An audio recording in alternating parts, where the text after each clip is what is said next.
This is the Monteverde MP1.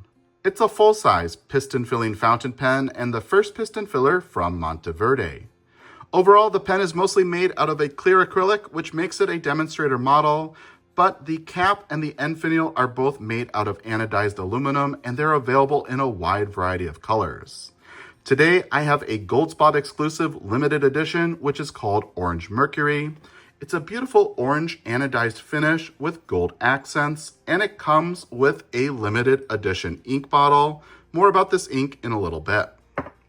This pen was generously sent to me for review from Goldspot.com. Thank you so much. I really appreciate you trusting me with your products. The top of the pen has the Monteverde logo, and then we have a bent metal clip, which is flexible, but not very springy. And I'll note if you look closely at the bottom, the clip doesn't actually come into contact with the cap. That means if you are trying to secure this pen to a thin fabric or notebook, you're going to have a little bit of trouble. Just below the clip, we have a series of grooves, which are mirrored on the end finial. And the cap is straight all the way down. On the back, we can see Monteverde, USA, MP1. And as I mentioned, it is a limited edition. I have number 117 of 300. The cap comes off in quite a few turns. Here's 1 and 2. While I have it loose, I want to note that there's quite a bit of wiggle between the cap and the barrel. The threads on the two components don't really mesh very well. If I continue unscrewing, soon the cap will come off, and it takes just about 3 turns to reveal a fully exposed number 6 size stainless steel nib. It's available in a wide variety of sizes. Today I have what's called OmniFlex. There are little cutouts on the shoulders of the nib, which gives it some flexibility if you write with some pressure. And on the back, we can see a black plastic feed. The grip section starts with a flare-up, and then it has a taper, which has 3 facets to help facilitate a tripod grip. We then have threads, which are smooth to the touch, followed by a O-ring, which is there to help secure the cap in place. The barrel is then straight all the way back to a metal band with another O-ring to help facilitate posting the cap. And then we have the end finial. If we look closely, we'll see that the end finial and the metal band have 2 white dots, and those are printed on twice on the pen. Those are there to help facilitate what Monteverde calls the locket mechanism. When the piston knob is pushed in, it is locked in place, so you can't accidentally actuate the rod. But if you have those 2 dots in line, you'll be able to pull the knob back. It does take quite a bit of force. I find if my fingers are a little bit slick, I resort to using some grippy materials. But once you get that piston knob pulled back, you are able to turn it to extend the piston rod. Turning the knob in the opposite direction will retract the piston rod, allowing you to bring ink into the barrel. And I'll note if you decide that you don't want to get a full fill, all you have to do is find where those dots line up and then push the knob in. And it can be a little bit tricky to get them lined up just perfectly. But once you do, you'll see that it is completely locked in place. I'm going to pull it back out and continue screwing that rod back so that we can get full access to the entire barrel. We'll line up those dots and then push them in. In the hand, the pen is a comfortable length, suitable to use for both short notes and long writing sessions. When it's not filled up with ink, it does feel a little bit back-weighted, but that imbalance quickly resolves itself once you put ink in the pen.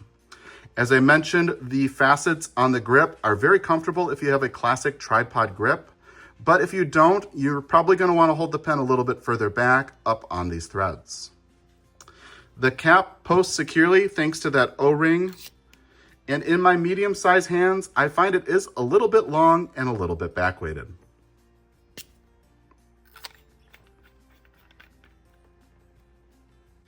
In terms of size comparisons, here's the MP1, a typical Pilot G2 rollerball pen,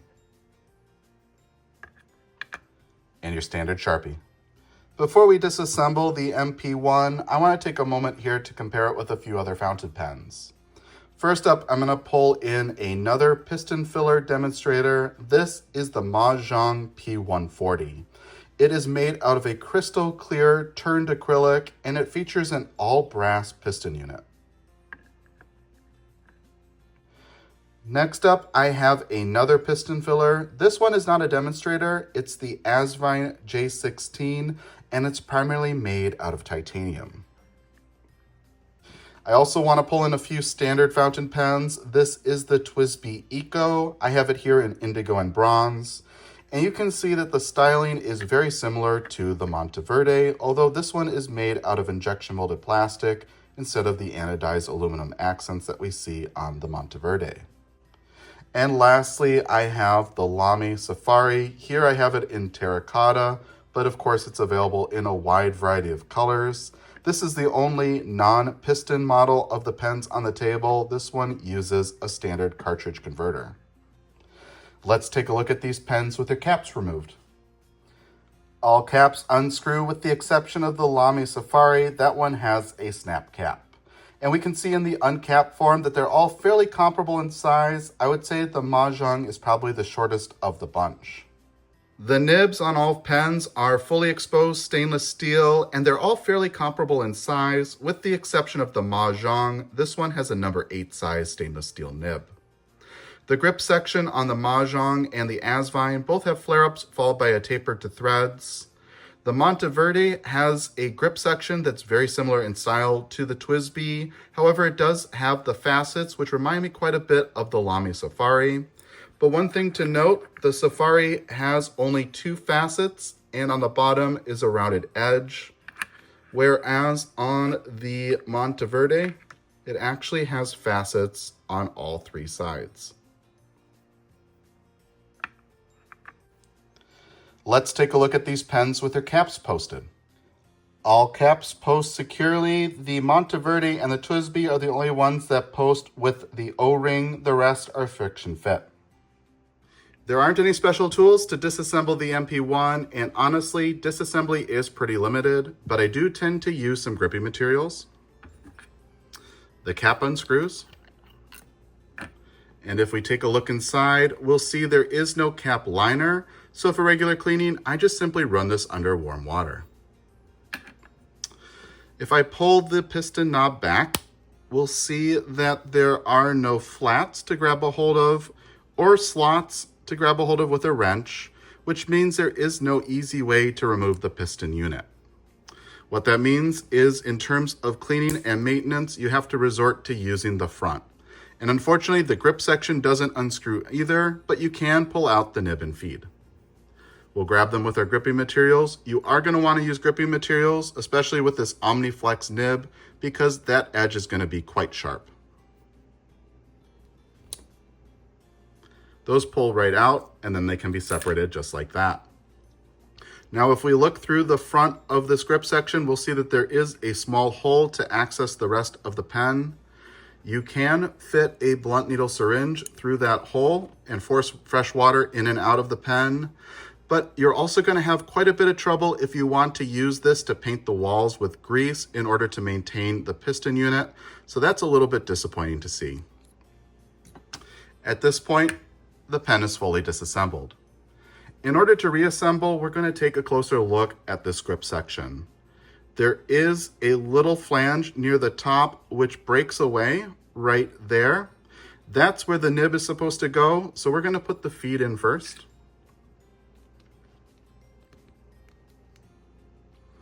And then we're going to slide the nib over the top. And with the gripping materials, we'll push it all the way down. You're going to want to be firm, but also careful not to bend the nib out of shape. And it's pretty challenging, especially with these OmniFlex fins.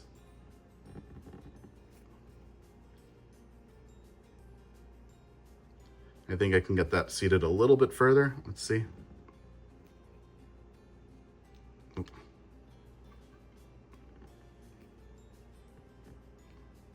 There, that looks pretty good. We'll go ahead and put the cap back on, and at this point, we're ready to ink up. Inking up the MP1, naturally, I selected the ink that came with the pen, and it is called Mercury Orange. You can see that it is branded Goldspot up top. On the side, it says made by Monteverde, USA, exclusively for Goldspot pens. The label is a nice orange color, which is pretty accurate to the color of the ink. And it has a Roman meandering pattern running the top and the bottom. We also see depictions of the Roman god Mercury, who is the god of messengers and communications, and that seems pretty appropriate, especially for a writing instrument. Let's take the cap off the bottle of ink and the pen. We're going to pull the piston knob back to release it, extend the piston rod all the way down, place the nib into the ink, and then screw up the piston knob.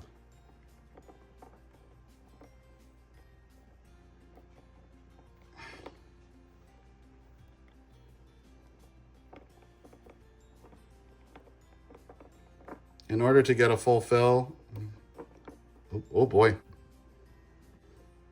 In order to get a full fill, I'm gonna expel the ink and then draw it up one more time. Unfortunately, it is quite a narrow bottle and I have spilled some ink in the process. Should be pretty easy to clean up with just some water though.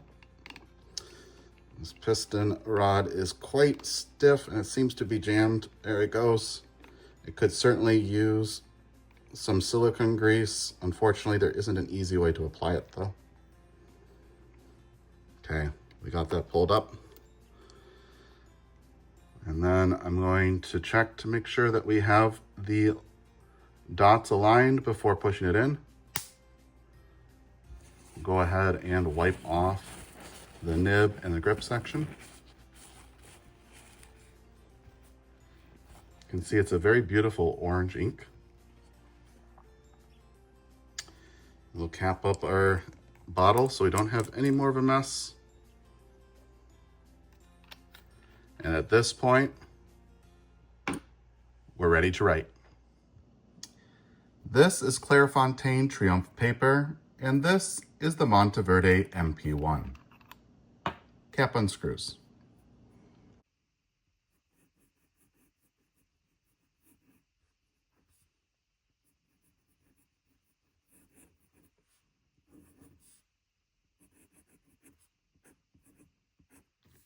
And today we're writing with a stainless steel OmniFlex nib.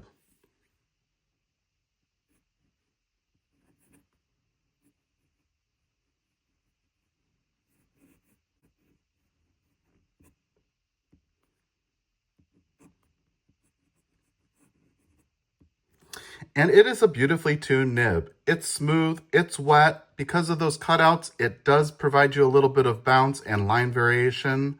I don't really have anything negative to say about how this nib performs, but I will say that I don't care for the fins because when it comes to disassembly, you could end up damaging your fingers. And when it comes to reassembly, it's pretty easy to bend this nib out of shape. Our ink is part of the exclusive from Goldspot, and it's called Monteverde Orange Mercury.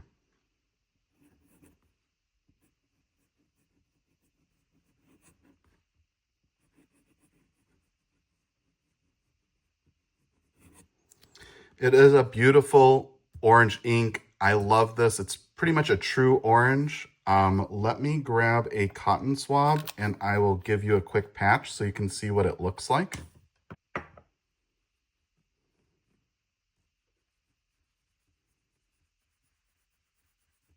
Really a lovely orange ink.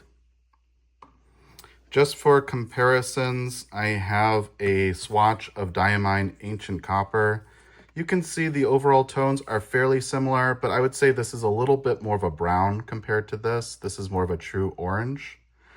This is also Clairefontaine paper, so it's pretty comparable in terms of performance between the two. And then in terms of flex,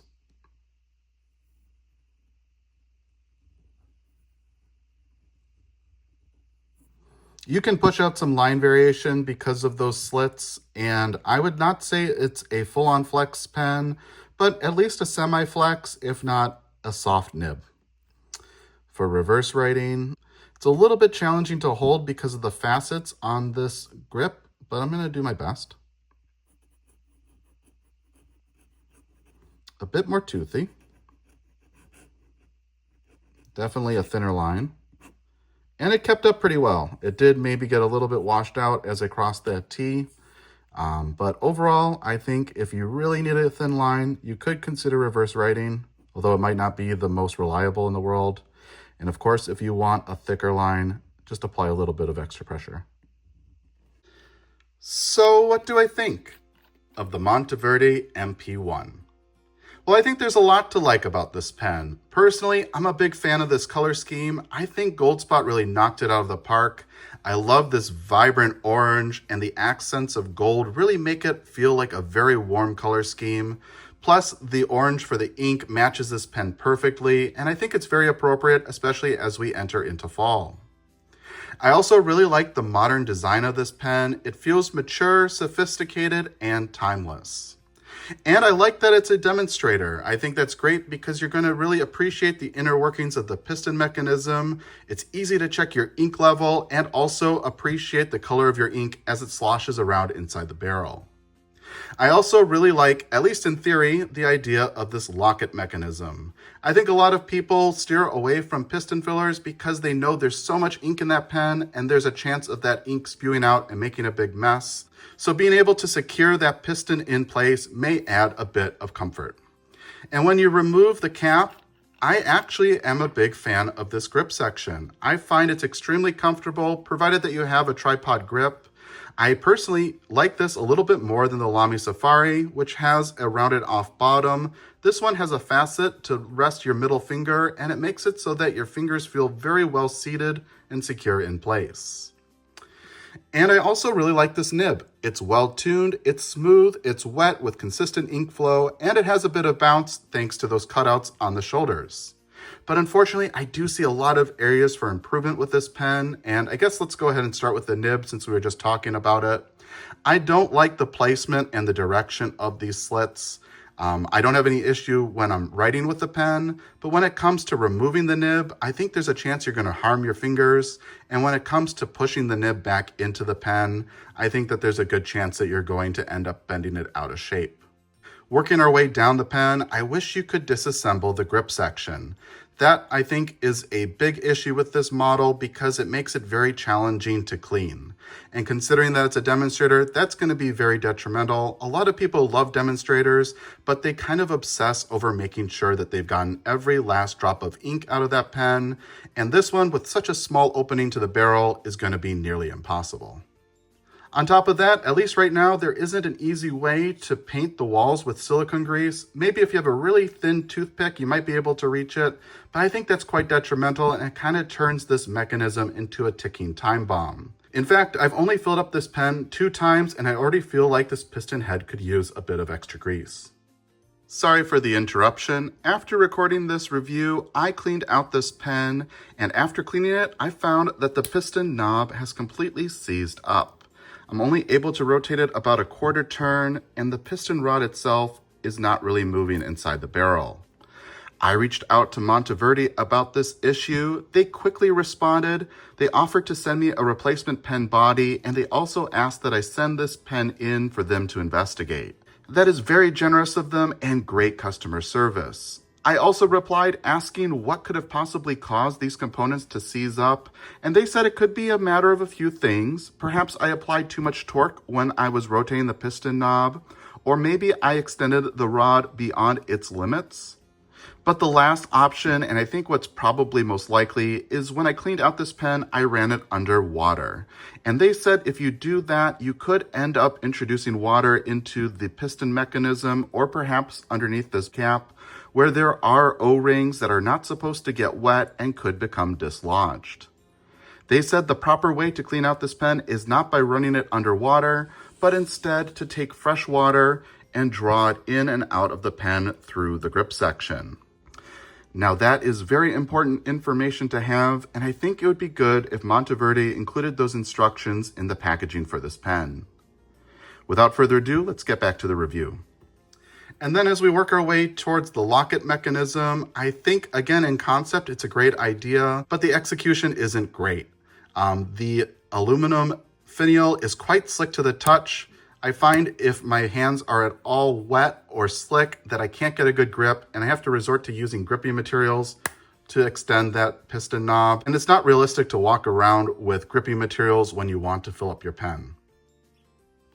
It also takes quite a bit of work to get it lined up just perfectly in order to secure it back in place. And honestly, the inclusion of this on this particular model confuses me a little bit. You see, I think most of the time when you're going to accidentally actuate this piston knob, it's going to be when you're posting the cap. But this cap doesn't post onto the piston knob, it posts onto this O-ring. So even if you had the piston knob loose, there's no risk of it spinning underneath this cap. And then the overall build quality, I think, also leaves a bit to be desired here.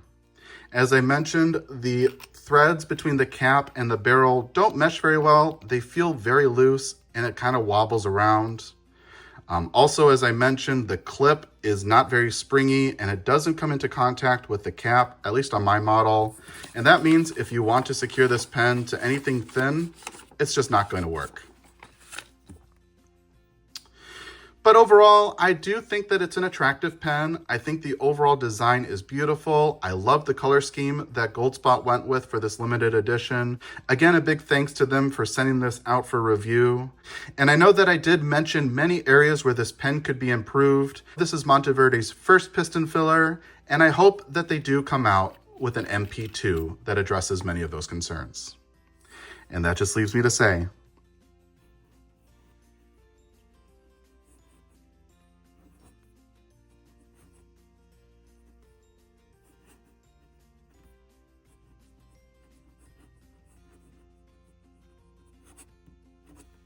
thank you for watching.